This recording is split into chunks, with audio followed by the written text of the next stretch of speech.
कर ऐसे खींच के क्यों ले आए? वो समझने के लिए कहा, जिसे समझकर तुम बरसाना से जाते जाते रुक गए। वो समझने जिसे तुम प्रेम का नया और महा अध्याय बता रहे हो। मुझे बताओ, ये सब हो क्या रहा है? राधा का विवाह आयन के साथ हुआ। उसके पश्चात राधा ने मुझसे मिलना अस्वीकार किया क्योंकि वो अपना पत्नी धर्म निभा रही थी। मैंने सोचा कि राधा के हित में यही होगा कि मैं बरसाना से विदा ले लूं। मैं भी अपने धर्म का पालन करूंगा, इसलिए मैंने निर्णय ले लिया कि मैं बरसाना से विदा हो जाऊंगा। किंतु जब राधा मुझसे मिलने आई था तब मैं समझा।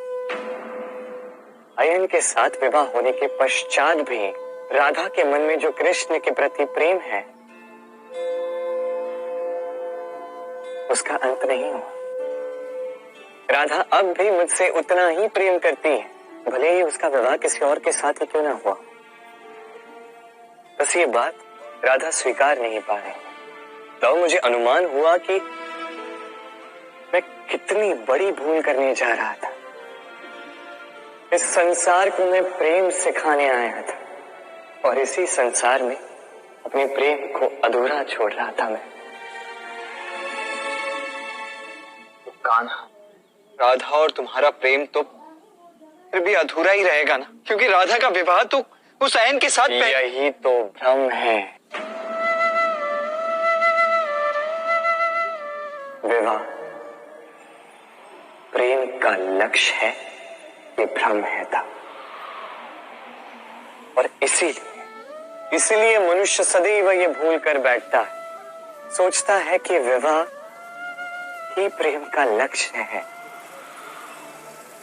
मनुष्य प्रेम को पाना ही प्रेम समझ लेता है। अब देखिए ना, इस संसार में कुछ ऐसे भी भाग्यशाली लोग हैं जिनका विवाह उनके प्रेम के साथ होता है। कुछ का प्रेम ऐसा भी जिन्हें विवश होकर ना चाहते हुए भी किसी और के गले में वरमाला डालनी पड़ती है। किंतु ये दोनों भूल कर बैठते हैं ना।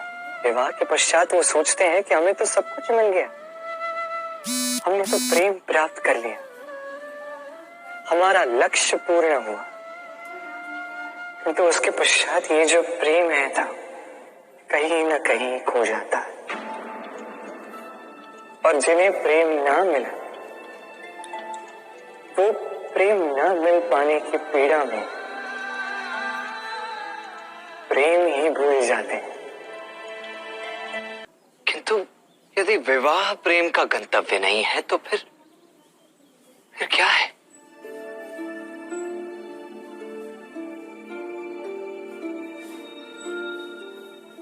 समर्पण, 100% निस्वार्थ समर्पण।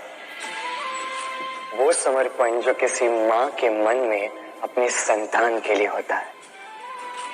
क्योंकि ये प्रेम दाऊ, ये प्रेम पाना नहीं है, ये प्रेम देना है।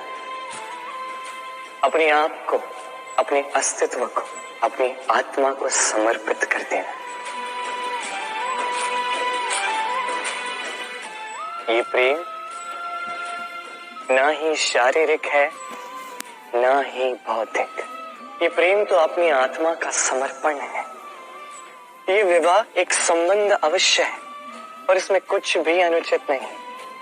ये विवाह प्रेम से प्रतिबंधित नहीं है था।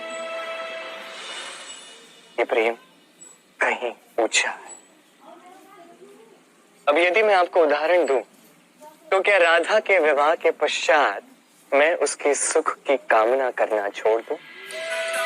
कैसे मैं प्रयास न करूं कि राधा जीवन में सदा सदा के लिए सुखी रहे? क्या मेरे मन में राधा के लिए प्रेम कम हुआ? कृष्ण का राधा के प्रति प्रेम कृष्ण में समाहित है ना। दाऊ, ये प्रेम पाप तब बन जाएगा जब इस प्रेम के बदले हम कुछ चाहेंगे।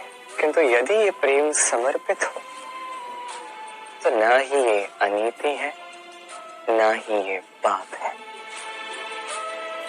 और यही मैं राधा को समझाने के लिए यही इस संसार को समझाने के लिए मैंने बरसाना से विदा लेने का मेरा निर्णय त्याग दिया था, ताकि मैं इस संसार को सिखा पाऊं कि ना ही इस प्रेम में कोई बंधन बाधा है, ना ही विवाह इस प्रेम का लक्ष्य है।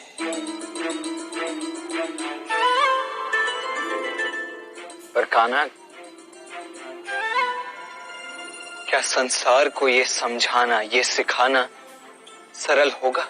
जो सरल हो वो कभी प्रेम की राह हो ही नहीं सकती। यदि प्रेम इतना सरल होता तो कैसे इतना महान होता था।